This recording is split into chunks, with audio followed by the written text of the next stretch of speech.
Previously on ThePewterCast. However, this is part of our off-season tour, and today we are going to be making a stop at our owners' meetings in Orlando.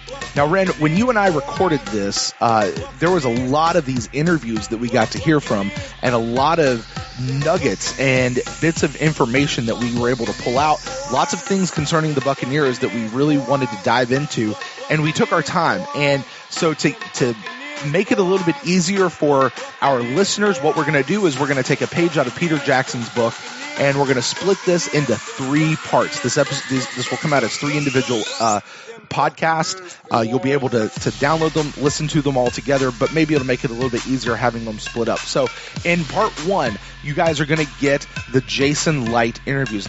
In part 2, we're going to be taking a look at the interviews that the media had with Dirk Koetter, and then Rick Stroud's one-on-one sit-down with Buccaneers owner Joel Glazer. And then in our third part, we're going to read some emails, some comments, some questions that we have received lately. We even have a new iTunes review. And now we present to you part 2 of our off-season tour, stopping at the NFL owners meeting, the interviews with head coach Dirk Koetter and Buccaneers owner Joel Glazer.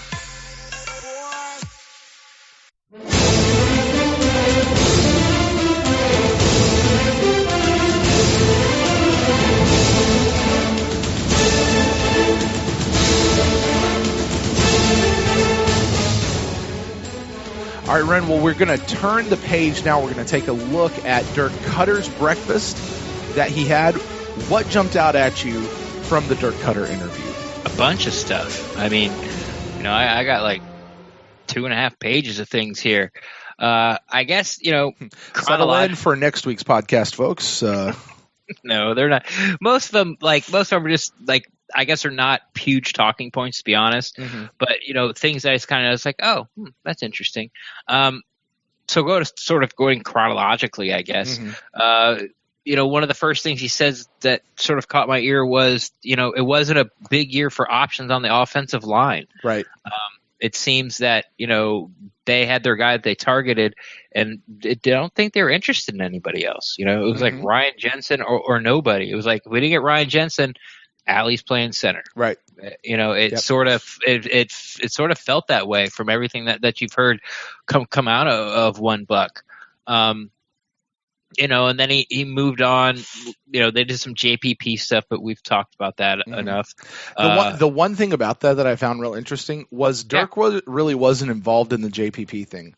Like, he knew he was sworn to secrecy. Mm-hmm. But other than that, and that's certainly, that rings true with everything we've heard from Jason about how that works. But, he didn't, he really just didn't have much to do with it. It is what it is. And he just couldn't tell anybody.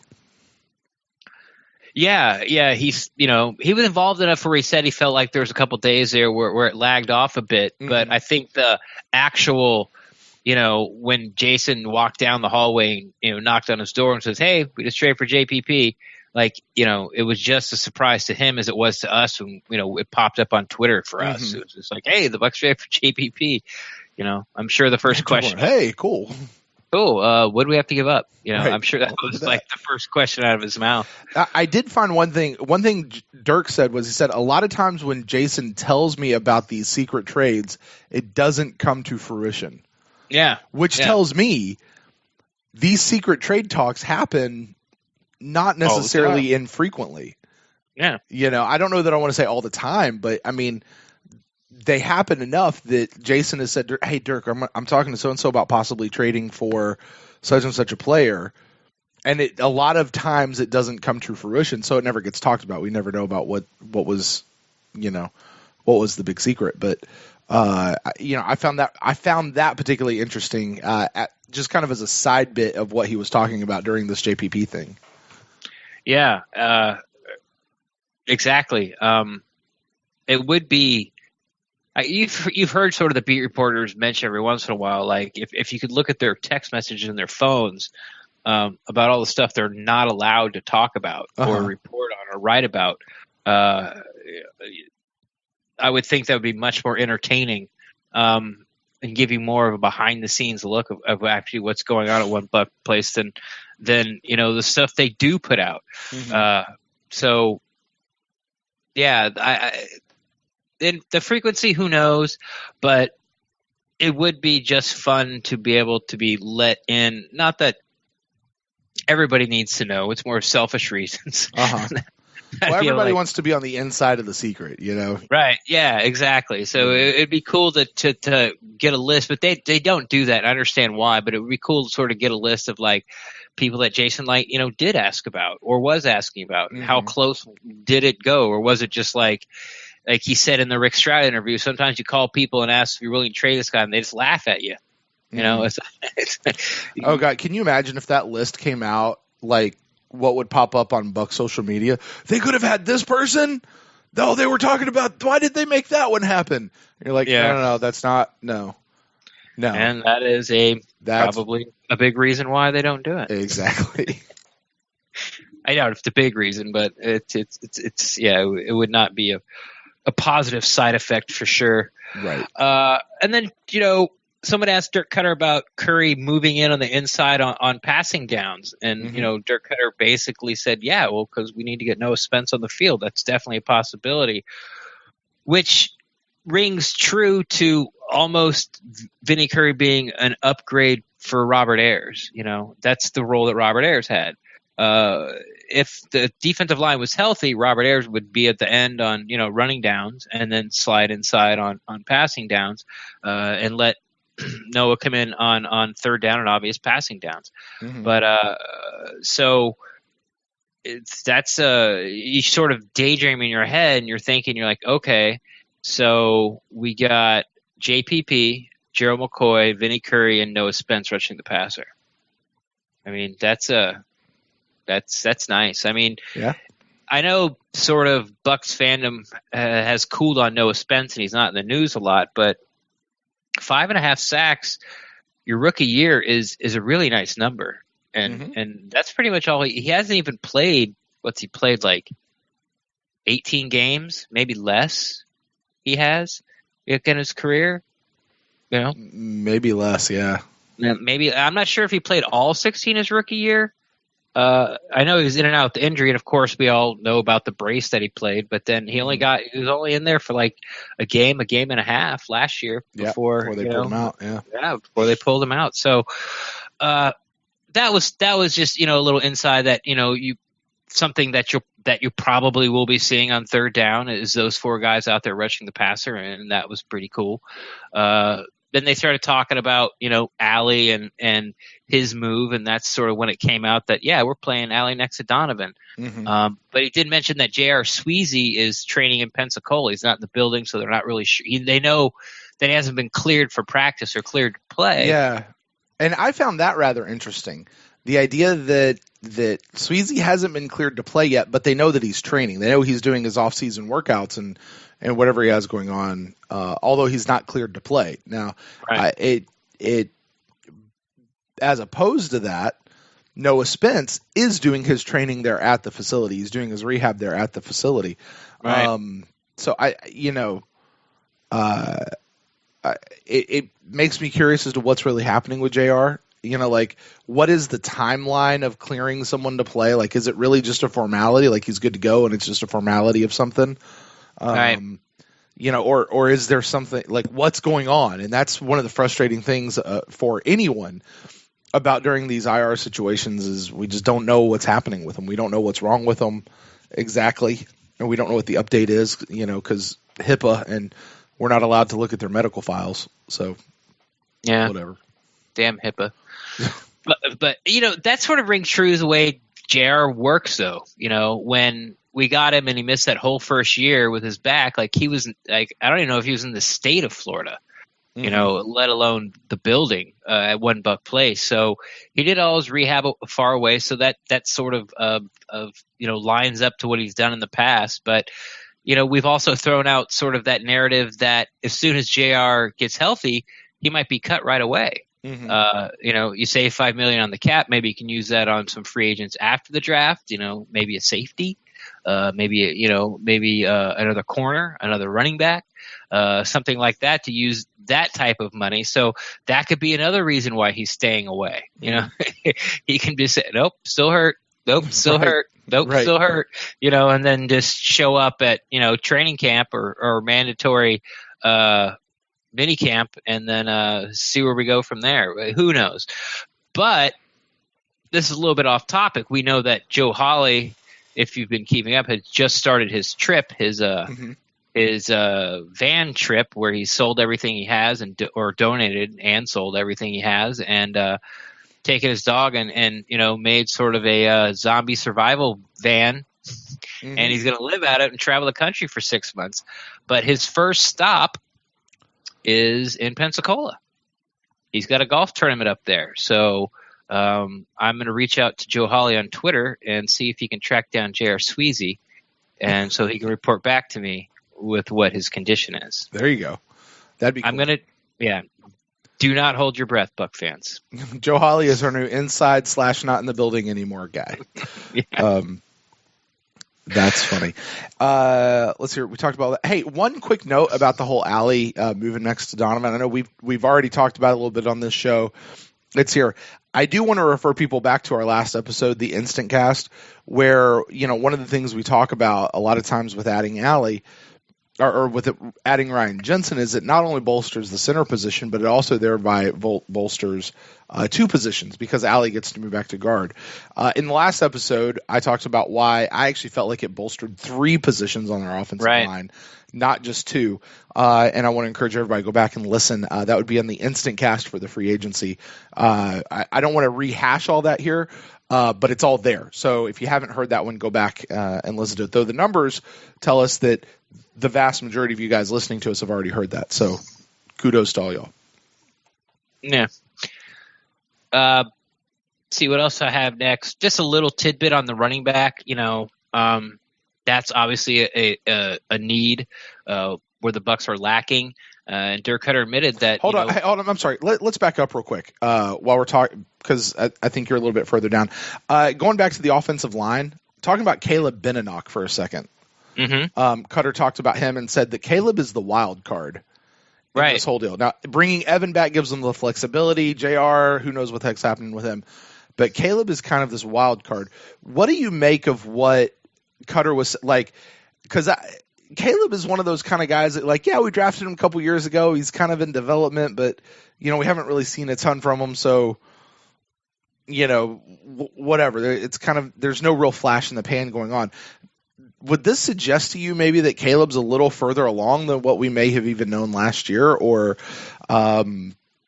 is he actually just a big question mark? What do you think?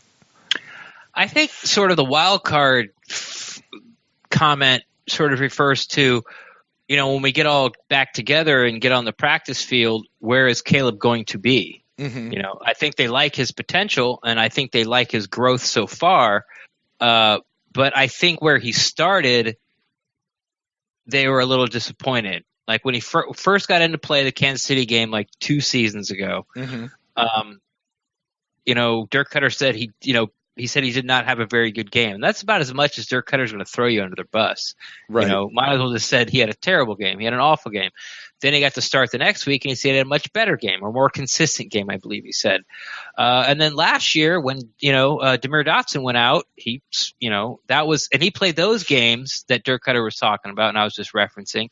He played those games at left guard. Then last year, Demir Dotson goes out, and he plays, a handful of games over at right tackle. So, and Koetter I don't say sort of, but he did say that he thinks Caleb would really benefit if they could just find a spot for him and just let him sort of develop in that spot. But his versatility might in a strange way be hurting his development because they need somebody. He seems to be, at least last year, was the go-to guy. Because he played some guard last year as well, early on, before Demir Dotson went out when we were having, some issues there. So, wild card, I hope, me personally, since he was a draft choice, he seems to be very versatile. If Sweezy doesn't come back, to the level that he was where he played at Seattle, I really hope Caleb Benenoch, sort of, takes the reins and runs with the right guard position, and then keep Allie at left guard. But of course, and all that goes out the window if we draft Quentin Nelson. But it's right. But now listen, if we draft Quentin Nelson, suddenly I'm looking at Caleb Benenoch as a new right tackle. Maybe not necessarily this year, but let's future face right it. tackle. Yeah, like DeMar Dotson, age is catching up with him. He is in his final year/years as an NFL player. Right. They picked up his option, so I think after this year he's done as far as current contracts go. He is the senior member in the Buccaneers locker room right now, and I don't quite know how old he is, but I gotta imagine he's mid-30s at this point. I think he's 109. It's possible, 139 maybe. Oh yeah, sorry. Yeah, 139. but that's what I meant. He DeMar is not long for this world as far as the NFL goes. I mean, I'm sure he's perfectly healthy, but suddenly I start looking at Caleb Benenoch in that spot. Should we draft a Quentin Nelson? Yeah, you're right. Next year, I'm including this year as in this season. So next year, 2019, will be his last year under contract with the Buccaneers, and it's only $4.8 million, only. But and he will be 32 this year. So in 2019, he'll be 33. Yeah, he's not. Yeah, Joe Hawley's what? Joe Hawley's like 33 or something like that. I don't know. Who cares? He doesn't play for the team anymore. No. But my point being is DeMar Dotson is at that age. Oh yeah, that's my point. Yeah. Offensive linemen don't play like nowadays, especially because of the kind of salaries they're getting. You see them hang around to 35, 36. But now your body just starts to break down, and that's you're tough. Getting contact every play you're on the field. By someone just as big as you. And I'm sure it don't tickle. For the record, Joe Hawley is 29, and he's retired. So anyway, or the NFL retired him. Whatever. Right. Writing was on the wall for him, at least. Sure. But so I guess you were talking about a running back. I'm sorry. No, but to sort of put a button on this, the wild card, like we have just gone over like 3 or 4 different options for Caleb Benenoch, and I guess that's kind of why why I use that word. He's like he's the jack of all trade. He's the wild card. It's just where do you need him? Like guard, tackle, like which side of the line doesn't matter. It's so. I like both situations where possibly be this season's he comes out and improves and shows that he can do it and be the right guard this year, or like you said, in 2020. And let's face it, talking about Demir Dotson, he's been hurt the past 2 years. And I think he was maybe it's been the past 3 years. I believe he's missed some games, and not just a game. Like he misses like 2-3 games every year. So, Caleb Benenoch, the wild card. There's our explanation. There you go. I was talking about running back where Dirk Koetter said that they knew they were in the hunt for one of the free agency running backs, which is obviously a position of need. But they just got priced out. They got skyrocketed. The price skyrocketed, and Jason Licht said, like, we're not going to pay that type of money to that type of player. Especially not when the draft is this deep in pretty decent running backs. Yeah. Exactly. It's a lot of Bucs fans talked about getting Jared McKinnon from Minnesota. And then a friend of the show, Trevor Sikkema, had said, I've heard him say a few times, it's, he's been in Minnesota for a couple of seasons, but the Vikings still traded up in the second round to go get Dalvin Cook. Right. And then now, Buc fans are sort of clamoring. He had a very good year at Minnesota, but how much of a better year do you think, Dalvin Cook would have had? So, you're clamoring for this guy. It could have been Carlos Hyde. It could have been Lewis out of New England. Who knows? But It's just another example of Jason Licht sort of tempering need over mortgaging the future. And like you said, especially with this draft being so deep, I'm glad he didn't go out there and throw big money at one of those free agent running backs. I agree.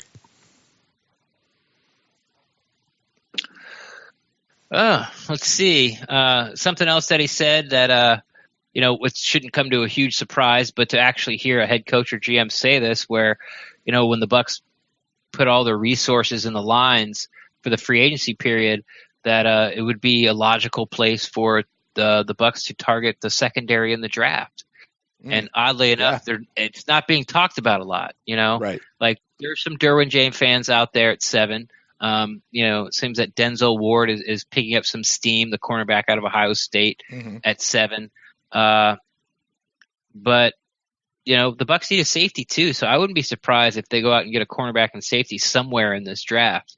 I've seen Mike Hughes, the cornerback out of UCF, been mocked to the Bucs a couple times. So, in later rounds, second round, I think I saw them where they made a trade and they ended up getting him in the third because they got their third round pick back somehow. So, so it wasn't an outright denial or like one of those coaches speaks where, we're going to try to prove our team wherever we can. He just flat out said, it's like, logically you would think we'd look at the secondary in the draft, which, it's a little refreshing for someone actually, Yeah, so there were two things that I had about that, and these actually come from a little bit actually later in the interview, but it's pertinent to what you're saying right now. Yeah. So forgive me for jumping the timeline a little bit. No, I'm interested to see if I have the same too. Yeah, but I mean, Koetter was kind of like earlier, kind of I guess roundabout where you're talking here. Just a note that I made, and this was an impression more than anything that he said, but it seemed like he was kind of high, and that might be a strong word, but he was really okay with the idea of Vernon Hargreaves at nickel and Grimes, and with Ryan Smith coming back with the experience that he had last year playing as much as he did. Like, well, I'm not saying that they feel like they're set in the secondary. They certainly it's maybe not as high on the priority list as fans might think. Right. Now, that being said, later on in the interview, he talked. There were two things that he said. He said one, in a direct response to a question, he said they don't plan on sticking with a 3 safety rotation like they had last year. That's not what they want to do. We said, and he kind of went back to last year, and I guess in that you're talking about Conti, Evans, Ward, and TJ Ward from last year. He's like, we kept waiting on one of those guys to take it, and they never did. And like I thought that was real interesting. So when you look at the current safety situation, we've got Keith Tandy, we've got Chris Conti, and then we've got Justin Evans. Presumably, as you said, and I agree with you, somewhere we're probably going to see a safety taken in this draft. But they're waiting for somebody to step up and take it. Now, we saw Justin Evans step up and take his spot. He became the full-time starter and played, the majority of their snaps. He was one of the leading tacklers on the team throughout the rest of the season. I seem to remember. Don't quote me on that. I just feel like I'm right on that. But this also rung, we've often questioned what the hell was going on with that Kevin Pamphile, Evan Smith rotation thing. Yeah. Like there's a piece of like whatever they can say about, he's earned playing time, whatever, just neither one of them took it. Neither one of them stepped up in that spot. So they kind of were going, rotating through them, trying to see which one would bubble to the top, and it just never happened. But I found that was an interesting idea. They don't want to do a 3 safety rotation. They want to find their 2 starting safeties, ride those guys, stick with them. So that was one thing. And then the other one was saying that VH3 is going to be a big part of what they do no matter what. I don't want to say no matter what because something weird could happen, but he's going to be what they want to do. At the very least, he's going to be the starting nickel. And Dirk doesn't really care where he was, if he was drafted in the first round. If you draft a guy, you intend for them to be on the outside, but if it shakes out that they're best in the nickel, then fine, so be it. He doesn't, he just doesn't really seem to give 2 shits, to be honest with you, about the fact that he was drafted there. Right. And I think that's the way you have to take it. It's interesting. I have almost the same two things, but I have a different opinion about one of them, and it's what you started with. But I'll touch on the VH3 Vernon Hargreaves thing first. He from his comments, you're led to believe that Vernon is going to get a chance to compete for the outside spot opposite Grimes. He said at the very least, he's going to be the starting nickel. Like, that's it. That's probably why they haven't signed anybody besides. That's probably why they haven't brought Bobby McClain back yet. Right. They brought back Javian Elliott, but, he's a lot cheaper than Bobby McClain. Jude still out there, Jude Ajay-Barima. Mm-hmm. They haven't, I don't know if they've talked to him or whatever, but, he hasn't been signed yet. So it looks like their starting nickels either at right now is either going to be Javian Elliott or Vernon Hargreaves, and Vernon Hargreaves, or maybe they move Ryan Smith into the slot. Mm-hmm. But I don't think that Dirk Koetter was high on Ryan Smith as what you got out of it. Because what I heard was, if you can find somebody to play opposite Brent Grimes, a guy you like plays opposite Brent Grimes, then you roll with it. That's not a ringing endorsement to if Vernon doesn't work out at corner, we have our opposite corner in Ryan Smith. What I heard was, we want Vernon to win the job. If he doesn't, we need to find somebody that does. Mm-hmm. That can play that outside corner opposite Grimes. So it was almost like a back. If you read between the lines, it was almost like Dirk Koetter saying, yeah, we understand we got a problem opposite Grimes on the corner, on the outside corner spot. But at the very least, we got a really great nickel in Vernon Hargreaves. Yeah. And don't take me wrong, because I'll go back to what I said. Saying that they're high on Ryan Smith and Brent Grimes and Vernon Hargreaves, that's not the right word. I don't get me wrong. I don't know that they would be okay with Ryan Smith being that starting guy, unless he were just to come in and knock it out of the park this year for some reason, right. Which you don't necessarily anticipate that to happen.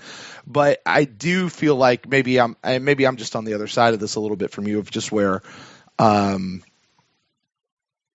Smith is at least an option that they can go with if they have to. May not necessarily be their first choice, but the fact that Ryan Smith has a year's more of experience helps a lot. Yeah. All right, I'll go with that. So, I'm with you. But the VH3, and that's the thing about the VH3, and it's I hear it in various places, and I'm getting tired of hearing people say, "Oh, well, you don't draft a nickel in the first round." Well, no shit. But if that's where it works out, then that's where it works out, and I don't care anymore. That was 2 years ago. Let's let it go. He's where he is. If he's going to be a nickel, great. If he's going to be an outside corner, I like what you say, and I think you're probably right. They want him to start on the outside. They'll let him compete. And at the worst case scenario, he's a pretty damn good nickel, which we're in 65% of the time anyway. So whatever. Exactly. Yeah. Yeah. I said way back a long time ago, when they started talking about Vernon Hargreaves being a bust, and I was just like, well, as long as he signs a second contract with the team, I don't think you can call him a bust. Right. I'm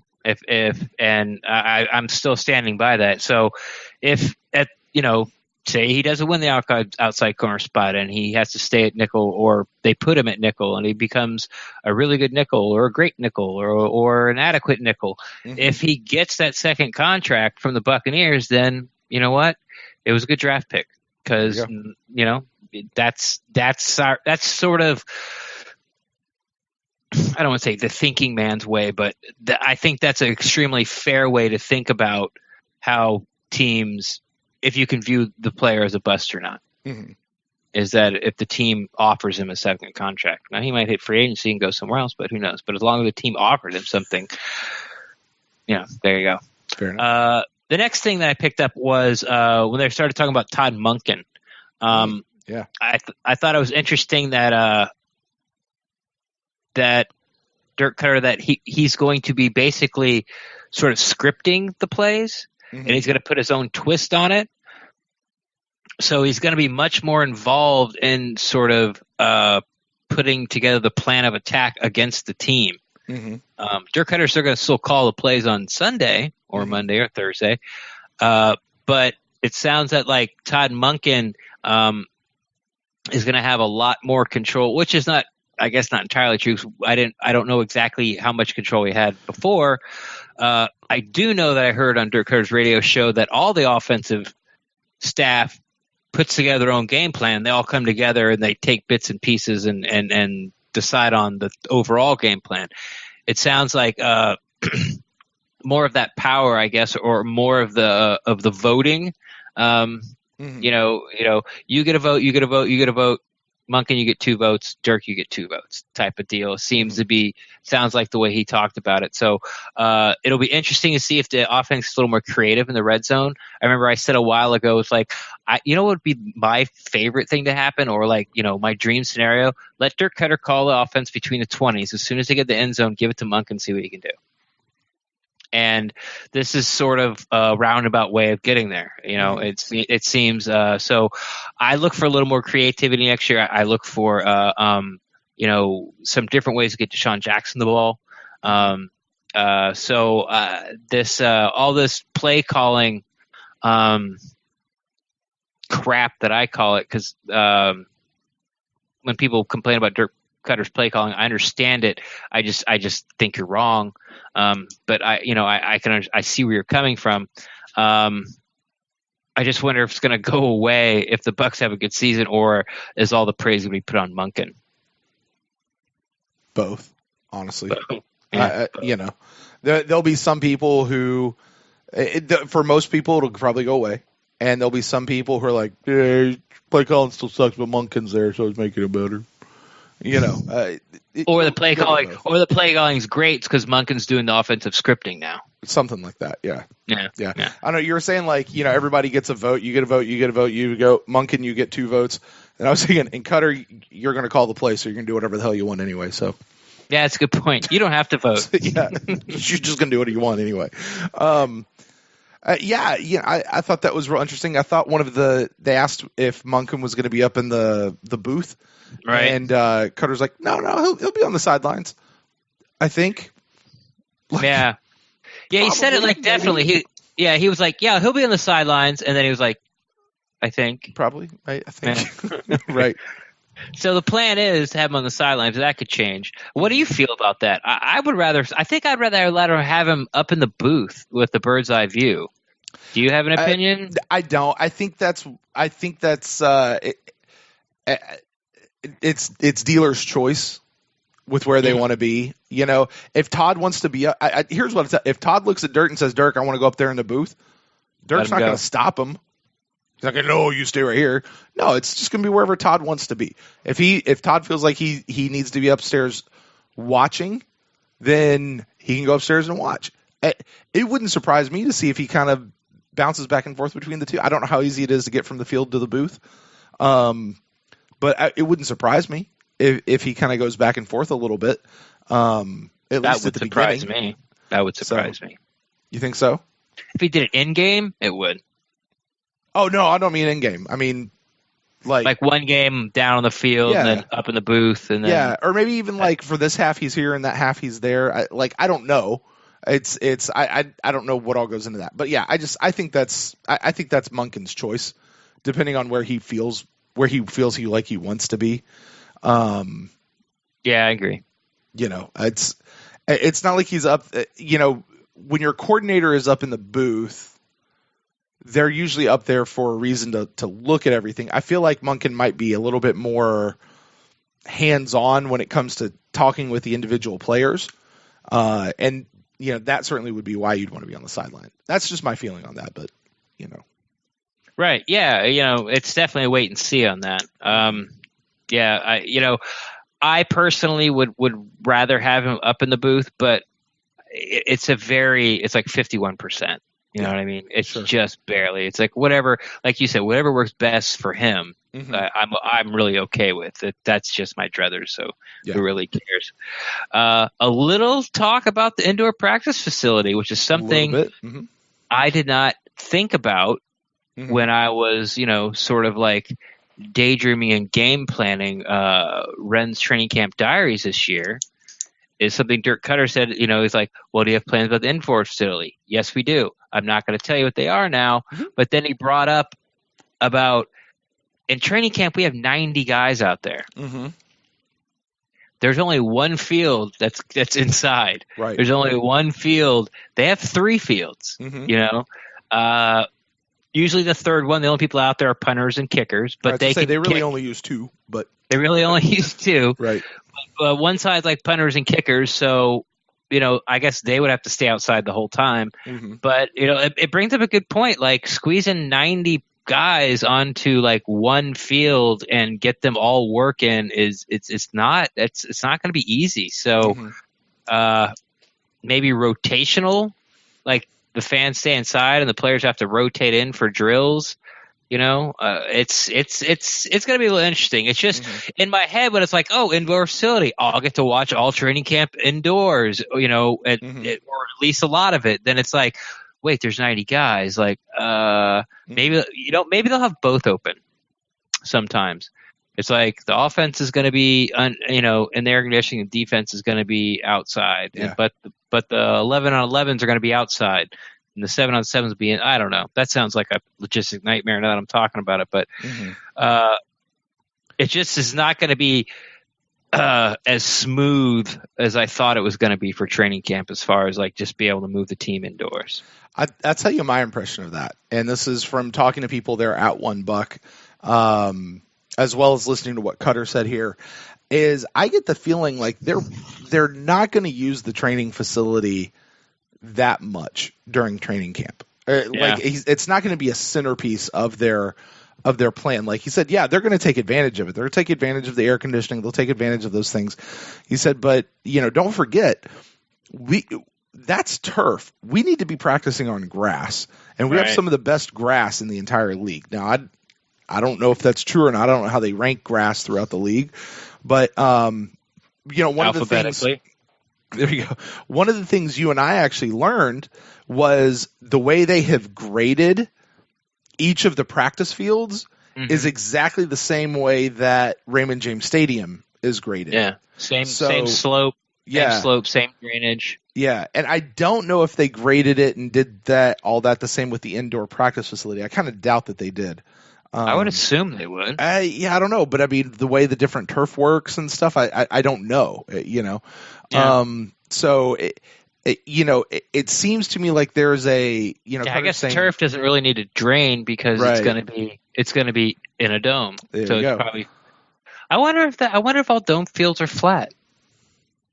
You would assume so. Know.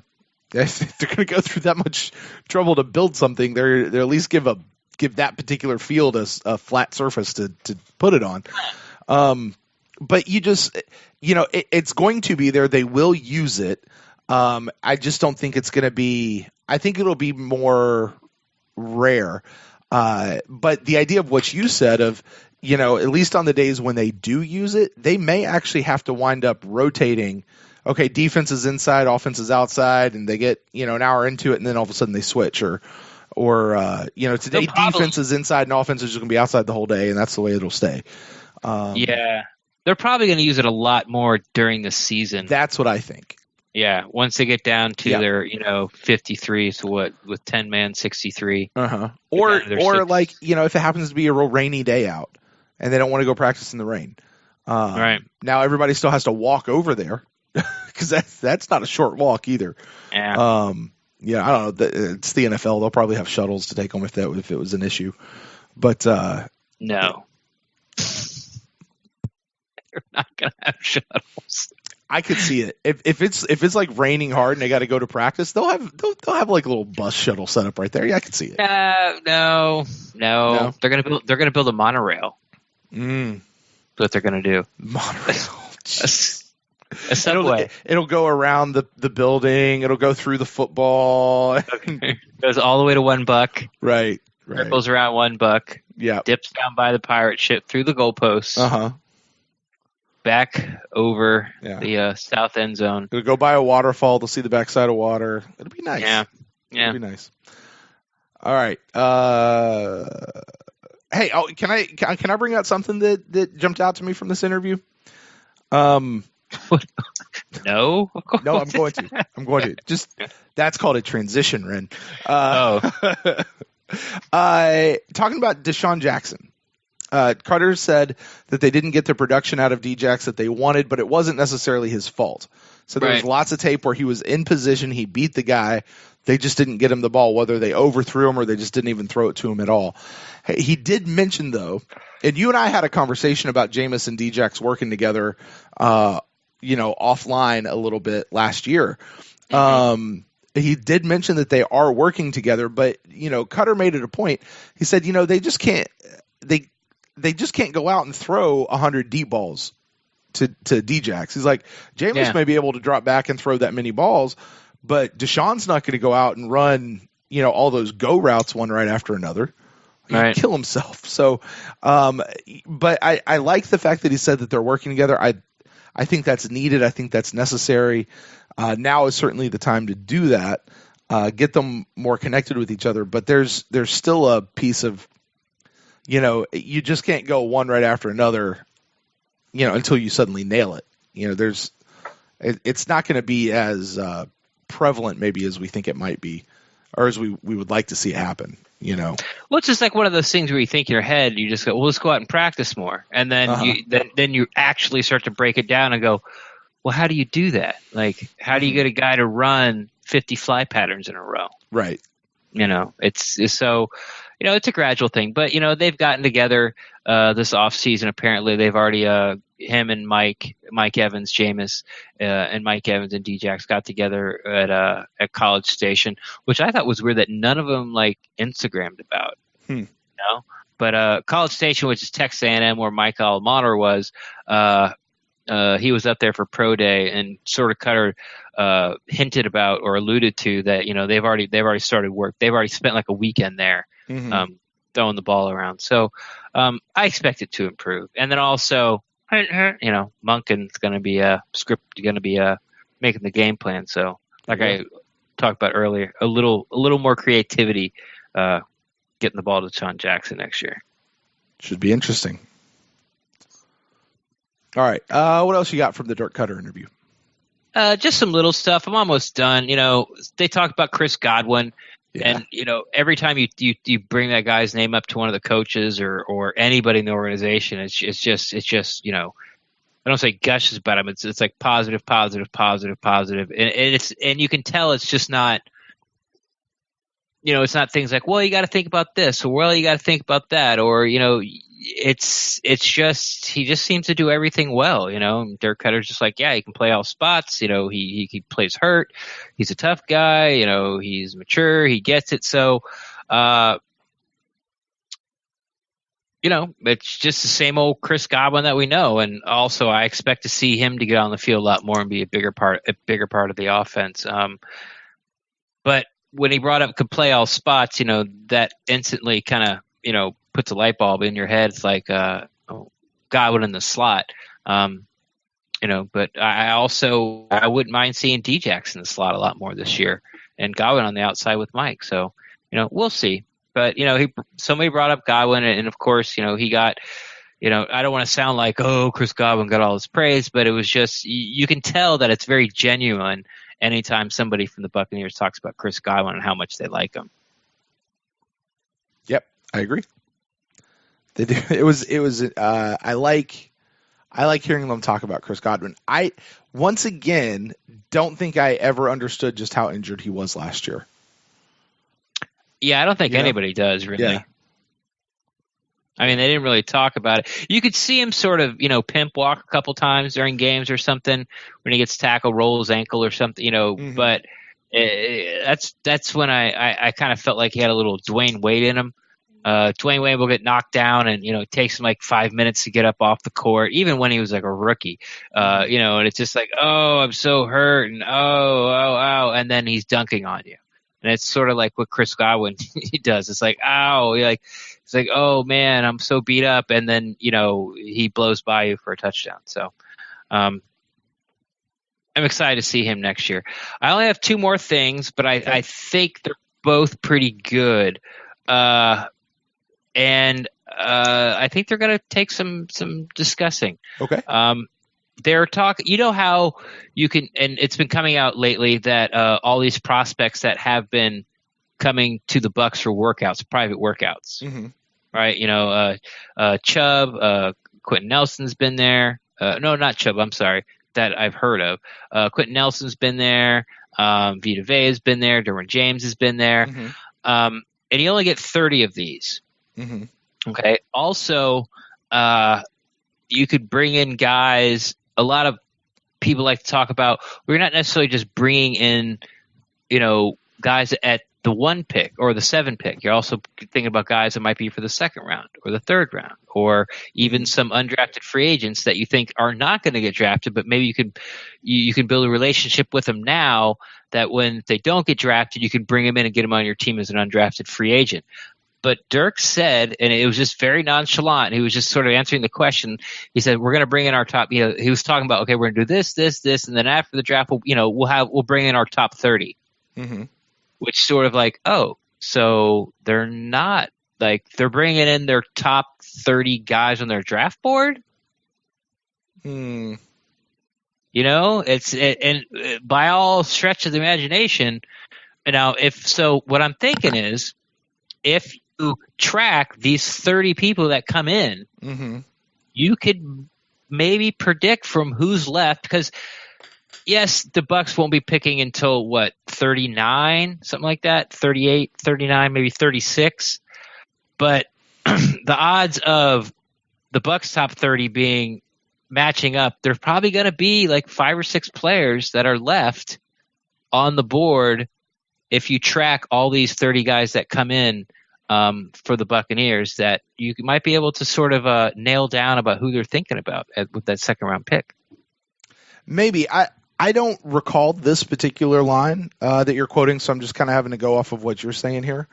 Well, I'm not lying to you, Brent. No, I'm not saying you're lying. I'm just saying what I'm saying here is not necessarily speaking intelligently. It's just hearsay. It's what I am interpreting you as telling me what he said, if that makes sense. Yeah, busting you.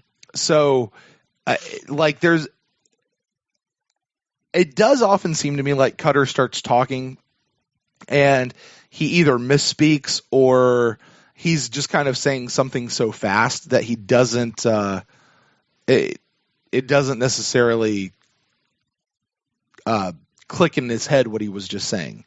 So it makes me wonder if he when just he misspoke. Said that he just kind of misspoke. You know? Maybe that's what they call it in the building, top 30.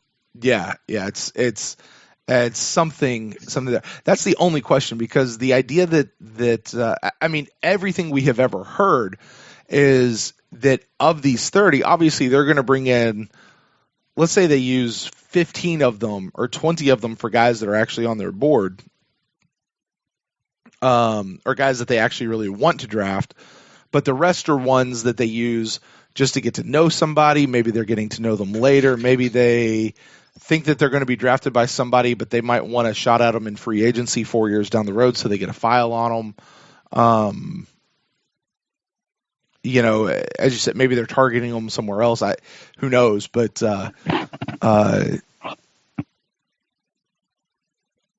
it would just seem a jump to me that if what he's talking about is actually their top 30, that what they're bringing in are the guys that they're actually looking to draft straight away. Yeah, it is a jump. I agree, but I'm still going to keep track of it. Yeah, I mean, it's an interesting theory. You know, keep track of it and see what happens. Yeah, I want to see. It's probably just as good, if not a better chance, that theory gets blown out of the water the 2nd round on draft day. But you know, like I said, I was like, it just one of those things that caught my ear. I was like, what? What do you mean you're top 30? Don't you mean just like the 30 guys you're going to bring in? But because I mean, also isn't some of this so that they can rule out guys, like guys they might have a question mark on, and they want to bring them in and see, we've heard all this talk, right? But I've never heard it from Coach Koetter or from Jason Licht. What I hear it from is the beat reporters, right? It's fair. And yeah. So when they say it, you kind of follow along like, yeah, that makes sense. That makes sense. That makes sense. But then when for people actually in the building who are making decisions say something that I don't want to say contradicts it, but may, turn the conversation a little bit in a different way, you're kind of like, oh, wait, that's why it caught my ear. So everything that you've said, the beat reporter said, and Dirk Koetter said, all could be true. Who knows? I guess it's all really how you take the definition of what he meant by top 30, or did he just say top 30 because they got a list of 50 guys they want to bring in, and they just bring in the top 30. And it could be for numerous different reasons why they're bringing them in. Fair enough. Yeah, that's all how you interpret it. When we took our $1 tour and you asked that guy about this is a story that you'll hear in a later episode that's in the can that we haven't brought out yet. But you asked one of the people that were walking around the tour, Bucs employees, about how does the NFL monitor like coaches talking to players? Yeah. You know that? I thought about that a lot through these interviews and some of the things these guys have said. Yeah, definitely. So you're like, you'd hear like, especially the Jason Light interviews. At one point, for the record, Ren. I'll go ahead and tell everybody this story real quick. I asked one of the guys there at $1 what the rule is on how the team can have contact with the players, because we were actually in the weight room and there was a player over there working out, just doing his own little workout. He was an undrafted guy. He's a low guy. He's not a name recognition, not a face recognition, but he was over there working out. And they were talking about I was asking, they were saying how players come in and they work out and they're around the building. And, I said, hey, listen, with the CBA, like, what's the rule on how you guys can actually interact with the players? He's like, oh, well, we're not allowed to have contact with the players through the off season or through a certain amount of time. And I said, like, so you could be in the same building and you're not allowed to say hi to them? Like, if you see them, or is it you're just not allowed to talk about football? Or what's the thing? He's like, well, let me put it this way. Back when Mark Dominic was here, one of the players had like his mom die or some relative. Someone in his family passed away. Yeah, somebody, and he called and wished that person condolences. He texted him, I heard. What I heard was he called him and wished him condolences. He might have. And somehow the league found out about it, and it was a big fine. And Mark was like, screw it, whatever, I'm going to pay it. I'm wishing my guy condolences. I don't know. Wow, that's pretty strict. Now, we have heard from Dirk and Jason both that they have had contact. Yeah, they have had contact this offseason, at least in talking with them about it. So, yeah, and you heard even in one of these interviews, if you go back and listen to them, I'm not sure which one. I think it was a Rick Stroud, Jason Light interview where Jason Light goes, yeah, we were talking to Jensen, and then he backs up and goes, when you were allowed to talk to him. And then he continues on in his story. So during this, sit down with the coach breakfast sort of thing that Coach had, and this is the last thing that I had, he's talking about back in the day, the quarterback would take a couple of weeks off, but then he, sort of come back in the building and starts, QB camp again or QB class again. And and so you have the head coach, offensive coordinator, the QB, and they're working all off season in the building, on things as far as film and all that kind of stuff. And now you can't do that. So Dirk, there's nothing wrong with it, but now guys go around to these different, sort of like fitness camps or QB gurus or whatever it is. And he goes, the QB guru calls me and goes, hey, what do you want James to work on? And I tell him. And the first thing that popped in my head is like, does that count as tampering? I mean, he's not talking to Jameis, but Jameis is basically going to this guy and going, showing up to go through drills and do this thing. And instead of the guy having his own program, the QB coach calls up Dirk Koetter and goes, what do you want Jameis to work on? And Dirk tells him, and the whole point of the story was, wouldn't it just be easier to just let him in the building? Because let me talk to him, right? Yeah, because we're doing it anyway. We're within the rules, but we're doing the same exact thing that we were doing before the rules in place. It's just now there's a middleman. So, that whole entire that comment I found very interesting. But the first thing that sort of like that I caught was like, it sent me in I don't want to say a panic, but I was like, ooh, don't say that. Was that, yeah. So Dirk is sort of in conversation with Jameis, but not. And does that count as tampering? Like, I don't know. One word for you, Ren. Loophole. That's it. But obviously they can talk to them. I mean, they talked about bringing Allie in and sitting him down and talking to him about, that's a great point. What's going on with Ryan Jensen. And then Allie looks at him and goes, well, can I go to dinner with him? And then Donovan hears about it and says, hey, can I go too? That is a great Allie and Donovan impression, by the way. It's spot on. Dude, Rick Stroud, move over. But, I think Koetter said he talked to Jameis once or twice. I remember last year they talked about talking to Doug Martin during the offseason and saying how good he looks. And, they said they've talked to Vernon Hargraves and, they like where his mind is right now. So there's Mine's something. Wacky land. There's, there's something to them actually being able to talk. Like they can at least talk and have a conversation. But then you hear that Dominic story and you're like, yeah, but and then I have the question, like, was that under a different CBA? Like, has that rule maybe changed or laxed, since that time? But what Koetter did say was they're not allowed to talk to them about football stuff. Yeah. They're not allowed to talk about football stuff. And so, I'm even content with leaving it at, you can have conversations with them, but you can't, like, what the coaches can't do is they can't go and say, all right, Jameis, I want you to go out and you've got to work on this route, this ball. I want you to do these exercises. Like, they can't design an off-season workout program for them.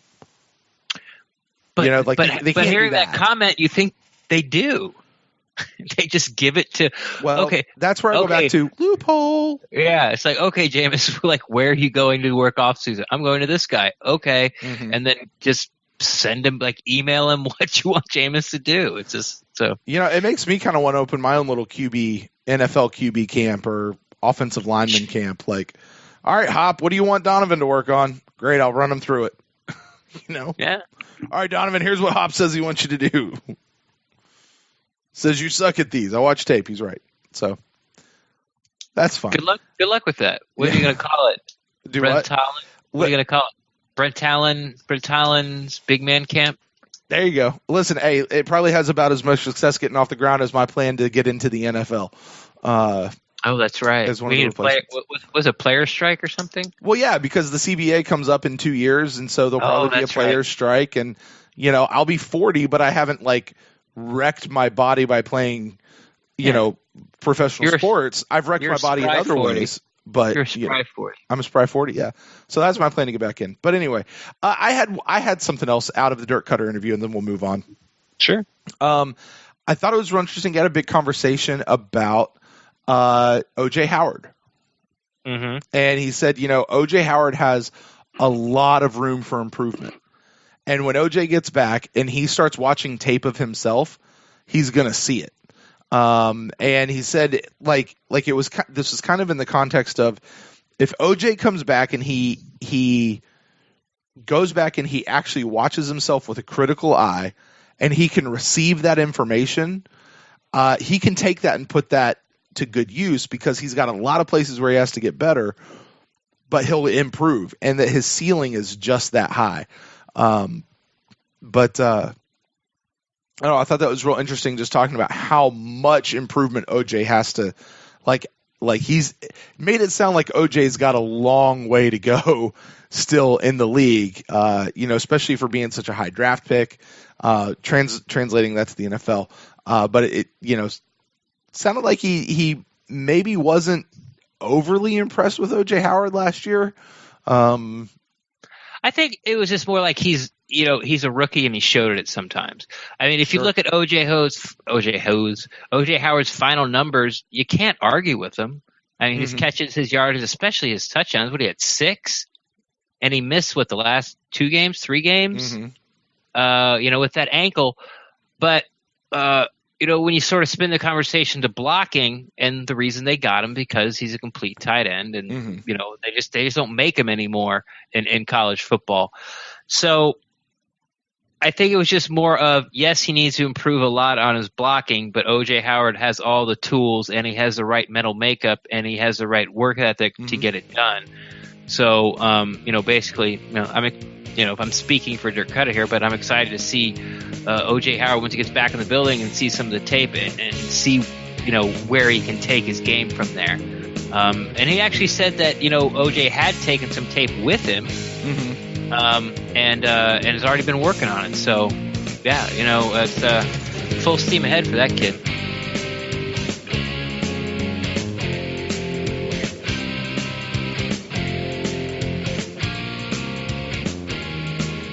All right, guys. Well, I want to take just a few minutes out of our episode here. I've got good friend of the show, Derek Fournier from What the Buck podcast, here to talk to us about something that they have going on this offseason with the What the Buck Really Matters, the Truck Slammers Invitational.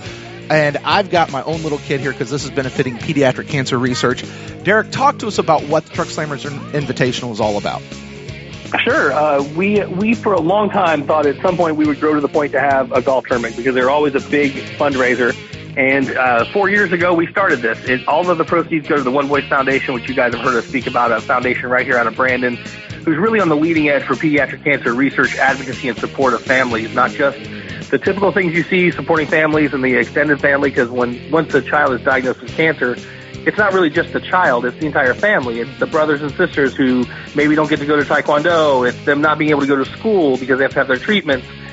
So One Voice really does a great job of connecting the entire family to whatever support they need to continue moving forward while they try and fight this disease for the child that happens to be diagnosed. But additionally, lobbying in state and federal environments, because only 4% of cancer funding goes to pediatric cancer, and setting up the first ever pediatric cancer school right here in Tampa Bay where kids can go to school regularly and get their treatment right there side by side. So they're an amazing group, and we figured what better way to raise funds for it than by having a lot of fun on a golf course and acting like idiots. To do that, you guys are having a big golf tournament. That would be the Trunk Slammers Invitational part. Talk to us about what this is and how people can get involved to help out pediatric cancer research with One Voice. Sure. Like we say, it's sort of like a combination of a tailgate and a golf tournament. We don't expect any PGA golfers out there. We're having it April 21st right here in River Hills Country Club in Brandon, or I guess strictly speaking, Valrico, Florida. We'll be getting out there by 11:30 in the morning, having some lunch, getting together, and then going out there and having a great time. We have drink holes about every 3 holes. We've got a loudmouth contest for people to dress up. It's really a great time. We have a lot of on-course activities to keep people having a good time because this is a very heavy subject.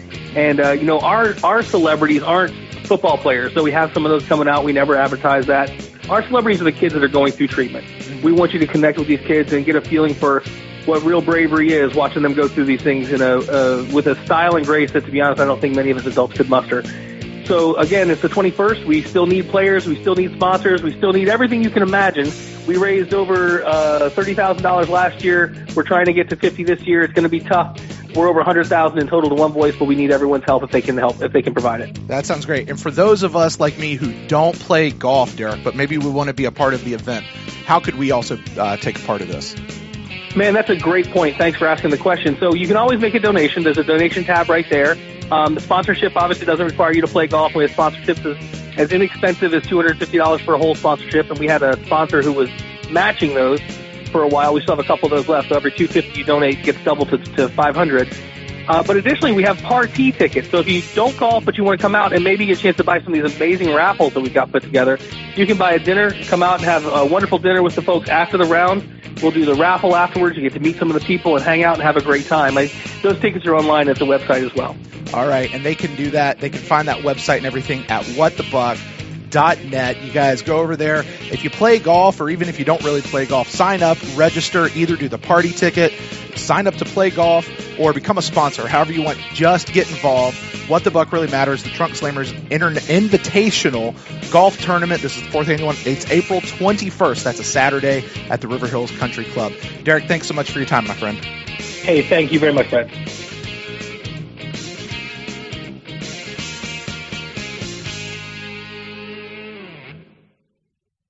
this is the final interview that we had coming out of the owners meeting. Buccaneers co-owner Joel Glazer got to sit down with Rick Stroud, a name we've mentioned once or twice in this show already. Got to sit down with Rick Stroud for about 10 minutes and had it's basically the annual interview that they get with the ownership. It's the only time the ownership makes themselves really available to talk, outside of, special circumstances. So let's go through this. I found this one, I don't want to say this was entertaining. I felt this one was enlightening. We don't often get to hear from the owners. So go ahead. No, you're right. Yeah, it's there was, if you listen to the whole thing, there was a lot of we call it coaches speak, players speak. He had some scripted answers because he was going to get asked some tough questions, which we'll get to. But when you only get to hear from somebody once a year, it's you dissect it a little more, and every word that he says seems to mean a little more. Like, we're not going to hear from Jason Licht. Geez, we'll hear from him on what draft, a little bit around the draft, and then we won't hear from him again till maybe the end of the season. So that's why it was such a treat to get that first, interview from Jason Licht, from Rick Stroud, and sort of pulled the curtain behind, pulled the curtain back on their free agent signing. So this is it where you get from the Glazers. So I could see where you're saying it's entertaining. I'm not going to go that far. I thought there were a lot of things you could pick out of it, but it was definitely a lot of scripted material. Because, like you said, he knew he was getting these questions. But if you listen to it, you can tell when he's being scripted, and you can sort of telling when he's starting to answer the question. He did that a lot. Like, he would answer the question and then fall right into the script that that him and the PR guys went over. But there are definitely some nuggets in there. What was one of the first things that you took from it? Yeah, I thought that it was an interesting idea that he seemed to be taking a realistic view of what happened in 2017. Now, when you sit back and you go, okay, what happened in 2017? We had such high expectations. We came out 5-11. That's not okay. It's just not okay. So what happened? And, where you hear Koetter talk about it, you hear Jason Licht talk about it, they'll sit there and tell you, listen, you can't blame the hurricane. You can't blame Jameis's shoulder. You can't blame no bye week. You can't blame those things. You can't blame the temperature. You got to work through those. And you know what? They're right. You can't blame those. That's a part of the game. Those are the things that make that. But it didn't help. It didn't help, but you can't blame them. Right? Yeah, they're not excuses. When you're in their seat, you can't blame them. They're not excuses. They don't cut it. But when you're an owner, you can actually sit back and go, listen, it's not an excuse for why things happened, or it's not an excuse in that it makes it okay. But it does help you explain what happened. Yeah. Why'd you go 5-11? Well, our quarterback had a bum shoulder half the year. Yeah. Oh, what happened else with 5-11? Well, we were preparing for Miami, and that whole thing got jerked out, and our people, our guys actually had their thoughts on other things for half of the week, or for most of the week. We had, there was no bye week, with which we could actually step back and get healthy. There was a lot of little things that just didn't go our way. Hard Knocks, the whole thing with Hard Knocks, and what that whole thing, did. Although they didn't blame the Hard Knocks crew or the Hard Knocks people. They actually said that, like we've heard several times, their guys actually, they didn't really feel like people acted out for the camera a whole lot, although there were certainly places and times where we saw people acting out for the camera. But I felt that was a realistic view of what happened in 2017, not giving an excuse, but just looking at what caused things to happen. Right. Yeah. And I think that was the first question right out of the gate was, hey, this 5-11, what the hell happened? Go. We got 7 minutes. Try it. Go for it. Yeah, run. And like you said, it's a realistic view. Once you take all the factors, which you don't use excuses, but you take all the factors and you sort of throw them in a bucket and you mix it all around. I thought the line that he came up with was, it's just one of those seasons you want to put in the rearview mirror. It's just they just couldn't catch a break, and that's how Joel felt. Joel Glazer, co-chairman of the Buccaneers, he's just like, that was his direct quote. It's just one of those seasons that you want to put in the rearview mirror, and he sort of gave his reasons why.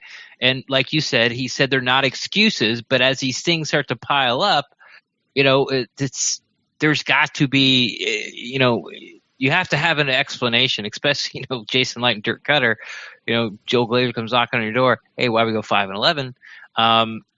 There's reasons why. And the reasons go a little deeper than, 11 teams outscored us. Yeah. Yep. Yeah.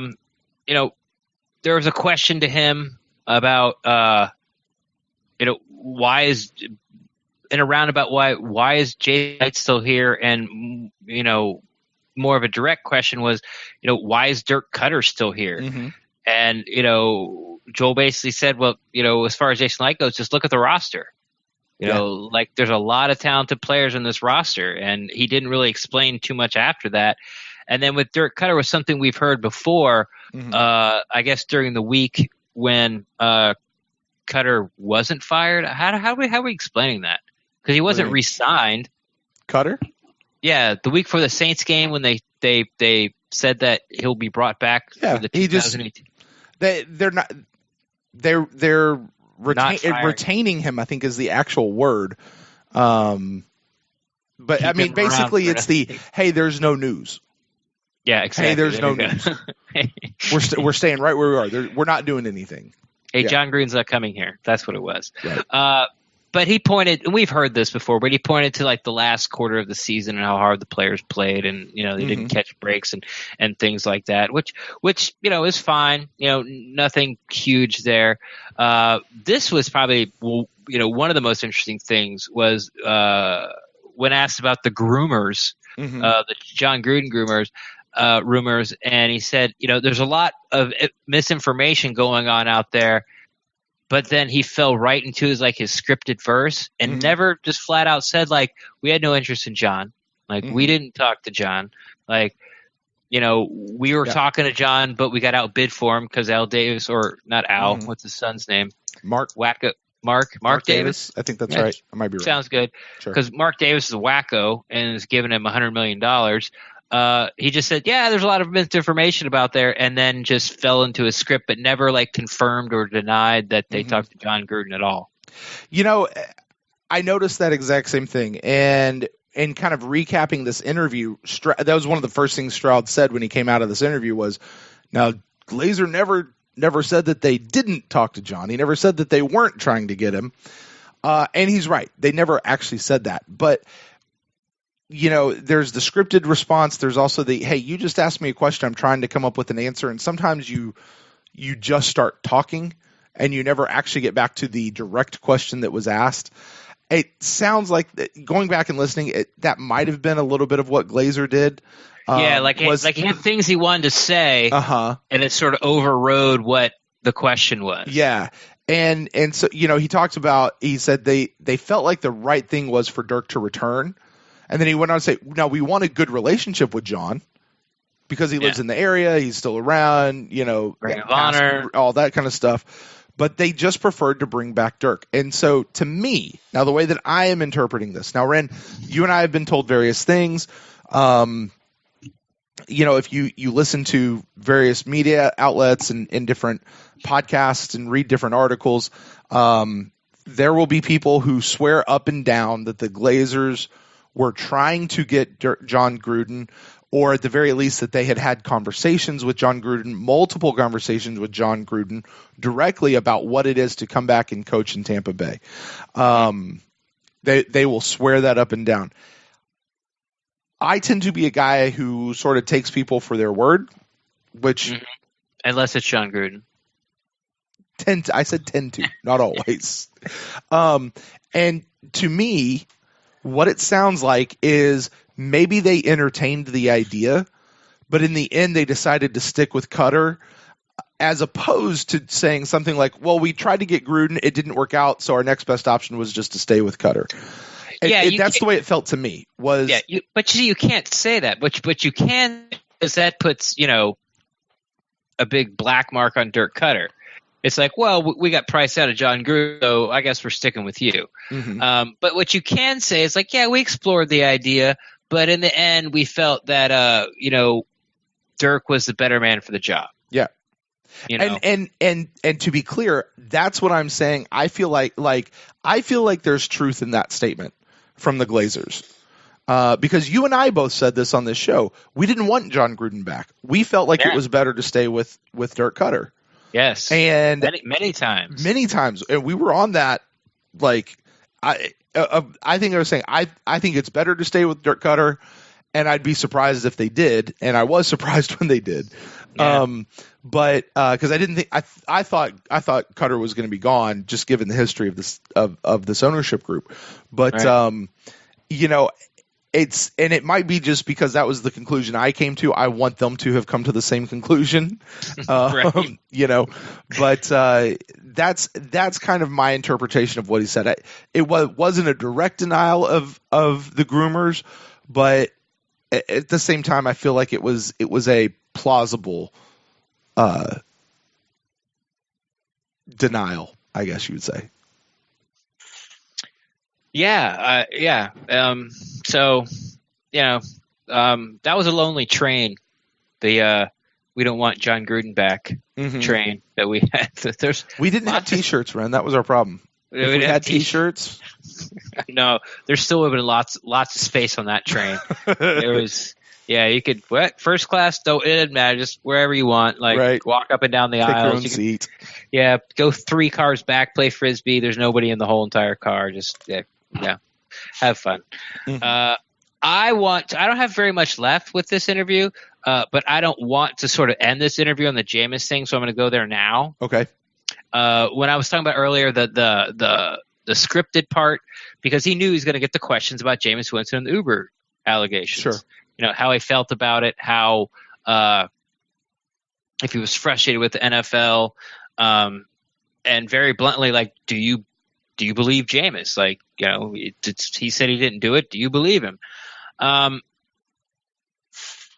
What he talked about was, by he I mean Joel Glazer, was, as far as the frustration level of this not being settled yet, was like the NFL does the NFL, they do their thing. He said, like, I have every confidence. I was sort of hanging on the next sentence, and he was like, that it will get done. Well, yeah, I mean, it's everybody knows they're going to come to a decision eventually.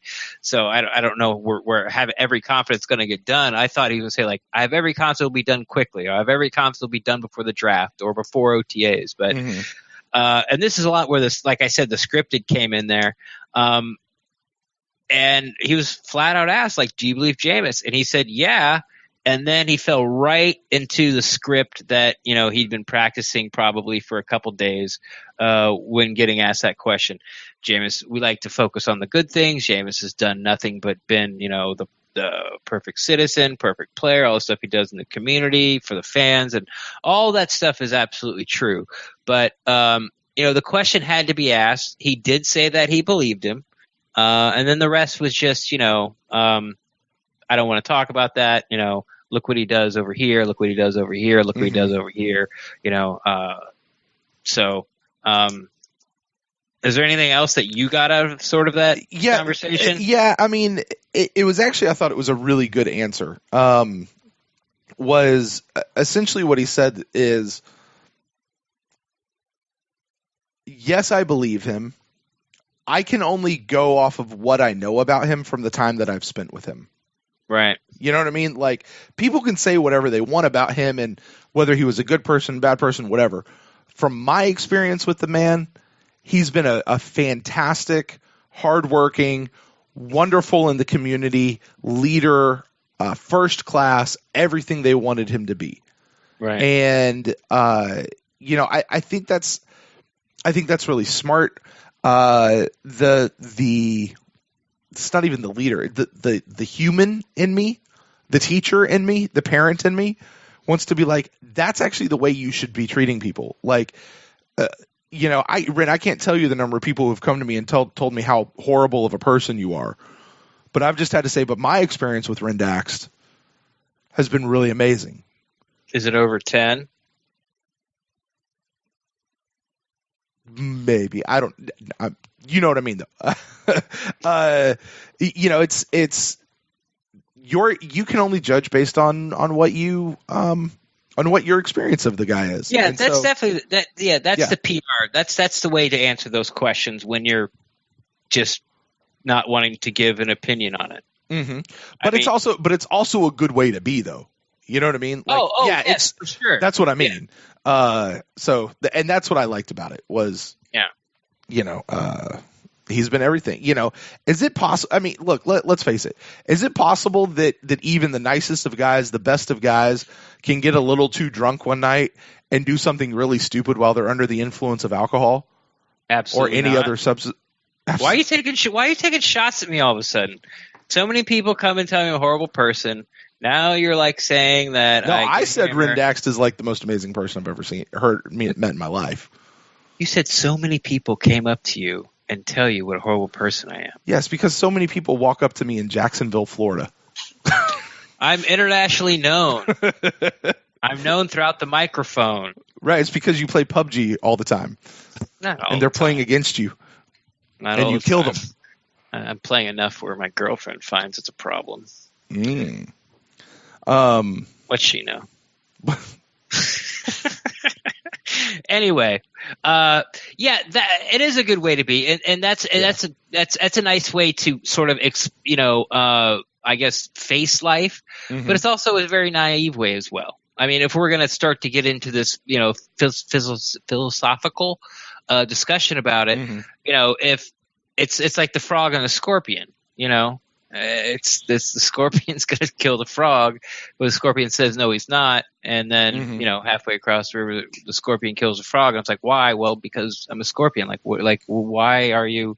Well, why didn't you? You knew I'm a scorpion. You knew I was going to do this. So if you hear enough of these stories, just because but if you've spent 3 years with that scorpion and he's never stung you, Joel Glazer has not spent 3 years with Jameis Winston. He's been in his employment for 3 years. Well, okay, let's get that's what I mean. Let's get the analogies together, the metaphors together, whatever they are. Yeah. Anyway,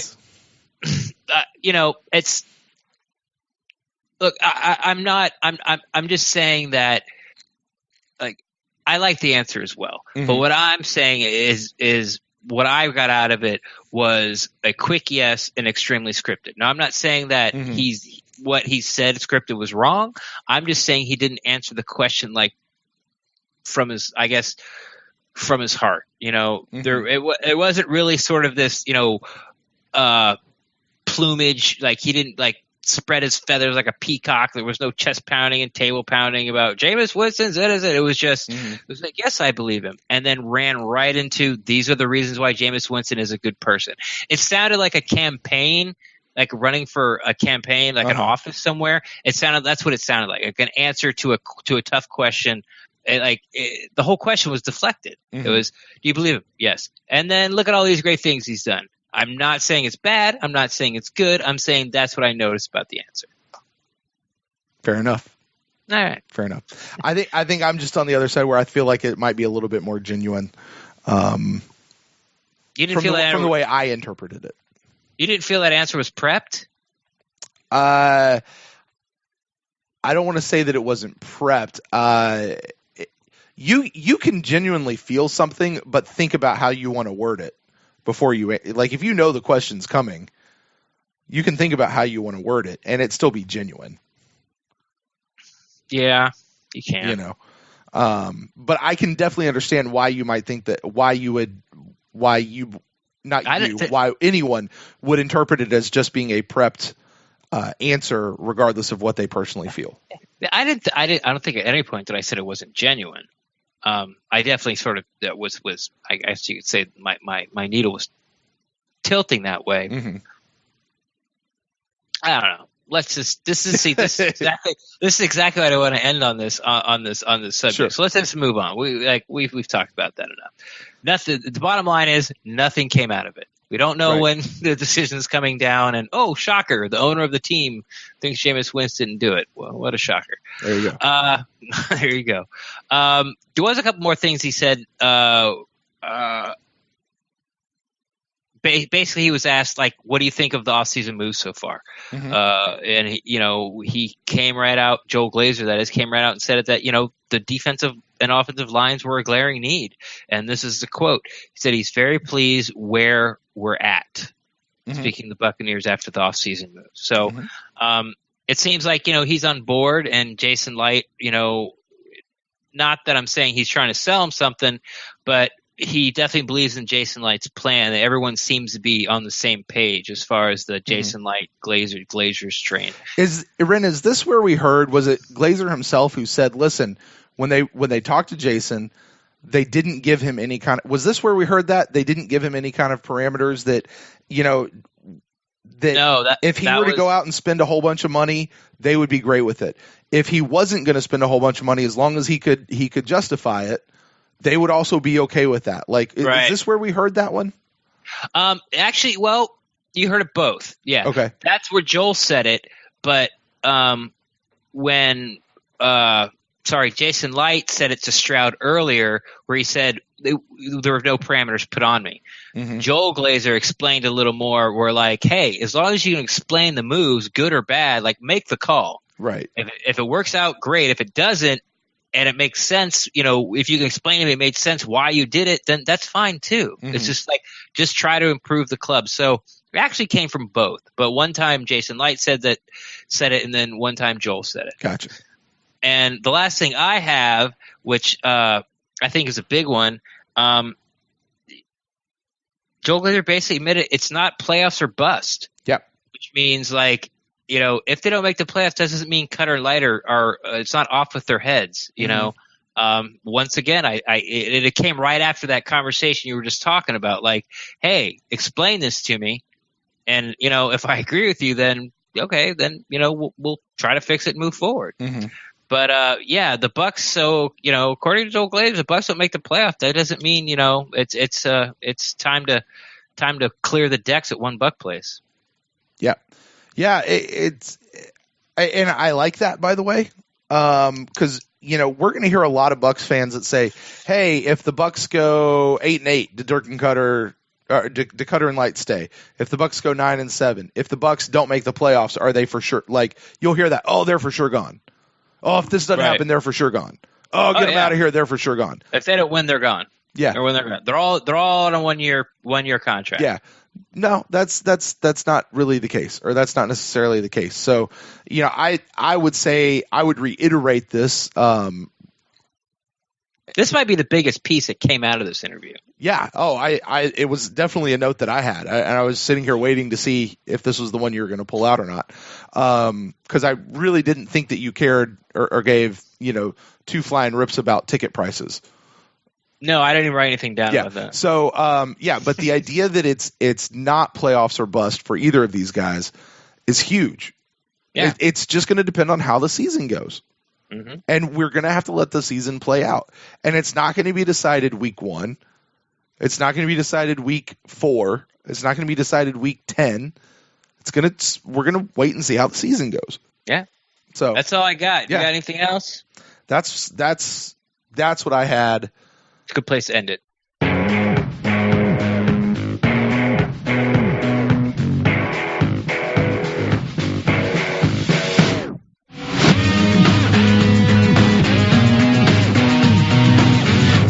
Well, guys, first of all, I want to say thank you for sticking with us, because this has been a very long recap, but lots of nuggets. We talked about that. Lots of little tidbits, nuggets that came out of these. Lots of stuff for us to chew on as Buccaneer fans. And folks, now we'd like to know your thoughts on some of the things that we have talked about today. You can do that by shooting us an email to ThePewterCast@gmail.com, or find us out on the Twitter sphere at ThePewterCast, or at Facebook.com/ThePewterCast. We do respond to all forms of feedback, and it's one of the more fun aspects of being a part of this Bucs fan community. Ren, where can the people out there find you on the internet? The best way is on Twitter. You can follow me at Rendax, REN_DAXT. I'm always down to talk Buccaneers football. And if you want to get in touch with me personally, you can find me at Rendell Live across all the social medias. Well, folks, stick around because coming up, we are going to have a handful of emails, Ren. Plus, we've got a new iTunes review to read and some really good questions from our fellow fans. So stay with us, and we'll be back.